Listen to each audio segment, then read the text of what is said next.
بسم اللہ الرحمن الرحیم۔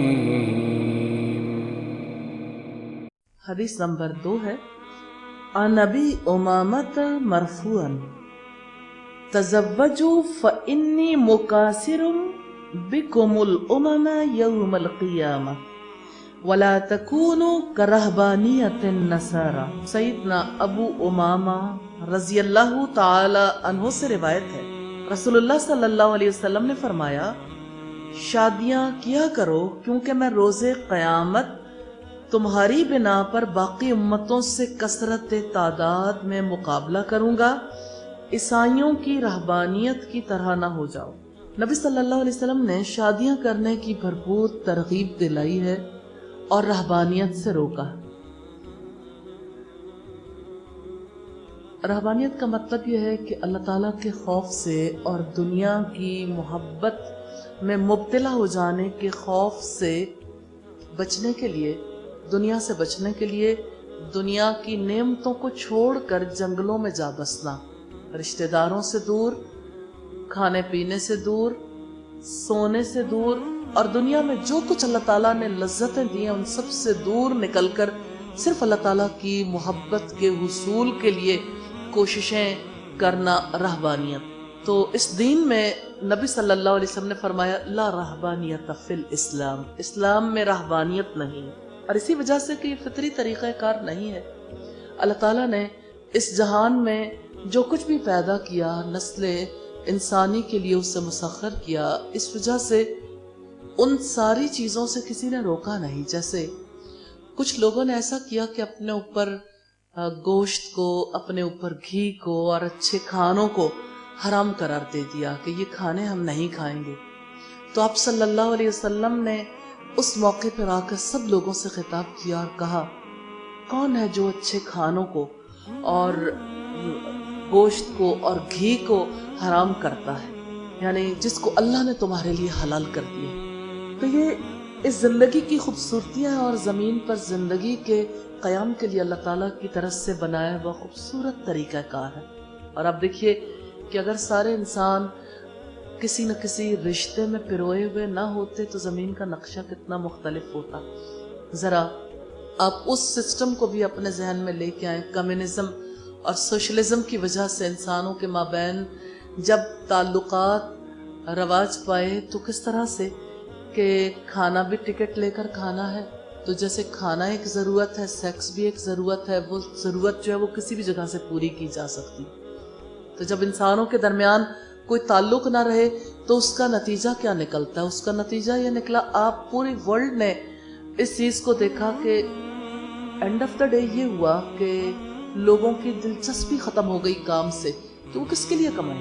آخر کوئی کماتا ہے تو اس کی کہیں محبت ہے، کسی کی خاطر وہ کچھ کرنا چاہتا ہے۔ انسان کے اندر یہ جذبات اللہ تعالیٰ نے رکھے، اپنی بیوی، اپنی اولاد، اپنے گھر والے، اپنے رشتے ایسے ہیں جن کے لیے انسان کچھ کرنا چاہتا ہے۔ تو دنیا کی رونق اور دنیا میں بھی جو کچھ ترقیاں ہوتی ہیں ان ترقیوں کے پیچھے بھی دراصل رشتہ نکاح۔ اس جہان میں اللہ تعالیٰ کے نظام کو اگر سمجھنا چاہیں تو آپ دیکھیں کہ آپ کے یہاں جتنی فیکٹریز کام کرتی ہیں، آپ کے یہاں جتنے بزنس رواج پاتے ہیں، آپ کے یہاں جو کچھ خریدا اور بیچا جاتا ہے، جو کچھ بنایا جاتا ہے، جو کچھ سیل کیا جاتا ہے، اس کے پیچھے بھی کس طرح سے رشتہ نکاح کام کرتا ہے۔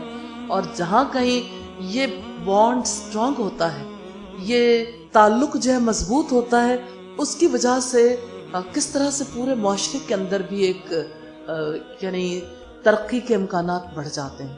الحمدللہ اس کی وجہ سے کس طرح اللہ تعالیٰ صرف ایک خاندان کو برکت عطا نہیں کرتا، معاشروں کو برکت نصیب ہوتی۔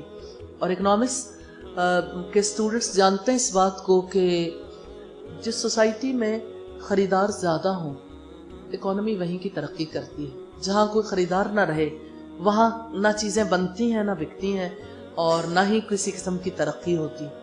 تو اس جہان کو اللہ تعالیٰ نے ایسا بنایا کہ اس رشتے کی وجہ سے لوگ محنت کرنے کے قابل ہوتے ہیں، اس کی وجہ سے کیسے ایک دوسرے کے لیے ایثار کرتے ہیں، کیسے باہمی تعاون کو سیکھتے ہیں۔ اگر رشتہ نکاح کو اٹھا لیا جائے تو انسانیت ہی اٹھ جاتی ہے، انسانیت ہی باقی نہیں رہتی۔ الحمدللہ کہ اللہ رب العزت نے ایسا رشتہ انسانوں کے لیے رکھا ہے جس کی وجہ سے دنیا کی زندگی کی خوبصورتیاں ممکن ہیں اور دنیا میں تسکین، محبت اور اطمینان ممکن ہے۔ انسان ساری بھاگ دوڑ کر کے جب باہر سے گھر پہنچتے ہیں، گھر کا تصور ہوم سویٹ ہوم صرف دیواروں کی وجہ سے نہیں ہوتا، ان گھر والوں کی وجہ سے ہوتا ہے جن کے ساتھ تعلق ہوتا ہے، اور اسی کی وجہ سے اللہ رب العزت نے اس کو اپنے رسولوں میں بھی جاری کیا اور نبی صلی اللہ علیہ وسلم نے اسے اپنی سنت قرار دیا۔ اور اس حدیث کے حوالے سے ہم نے 3 خاص باتیں دیکھی ہیں۔ ایک تو امت کی کثرت تعداد کی وجہ سے کل میں مقابلہ کروں گا، دوسرے رہبانیت کی ممانعت، اور تیسرے نکاح کی ترغیب۔ اتفاق کی بات ایسی ہے کہ ہماری سوسائٹی میں نہیں سمجھتی دیندار اور غیر دیندار میں فرق ہے۔ اصلاً یہ اتنی بڑی چینج ہے جو سب کے ذہنوں کے اندر آ گئی کہ جہاں بچوں کی بات آتی ہے، کم بچے خوشحال گھرانا۔ تو مجھے ایسا لگتا ہے کہ حدیث کے اس حصے پر ایمان لانے میں کافی مشکلات ہیں، کیونکہ ایمان لانے کے لیے تو ضروری ہے کہ اولاد کی کثرت ہو، اور اولاد کی کثرت کے لیے آپ اگر ریسرچ کرنا چاہیں تو دیکھ لیں کہیں کون ہے جو اسے قبول کرنے کے لیے تیار۔ تو یہ اتنی بڑی چینج خود بخود نہیں آئی، اس کے لیے پوری دنیا میں موومنٹ چلائی گئی، اور مسلمان ملکوں میں خاص طور پر، اور ہمارے ملک میں جتنی بڑے پیمانے پہ یہ سلسلہ ہوا، مجھے یاد اچھی طرح سے میرے بھائی ٹوینس تھے، بڑی موومنٹ چل رہی تھی شروع میں، پاپولیشن پلاننگ کی، فیملی پلاننگ کی موومنٹ تھی، تو ایک اسی طرح سے کوئی بڑی گیدرنگ تھی، تو اس میں میرے والد نے اسی وقت آ کے اناؤنس کیا کہ الحمدللہ کہ میرے آج ٹوین بیٹے پیدا ہوئے، کہ اللہ نے مجھے 2 بیٹے عطا کیے۔ رسول اللہ صلی اللہ علیہ وسلم کی سنت کے پیش نظر آپ صلی اللہ علیہ وسلم نے جو بات کہی اس کے مطابق اللہ تعالیٰ کی رحمت ہوئی۔ الحمدللہ اولاد کے حوالے سے آج بھی مسلمان انجوائے بھی کرتے ہیں، اچھا سمجھتے ہیں، لیکن اب ذرا اس کا سکوپ کافی نیرو ہو گیا۔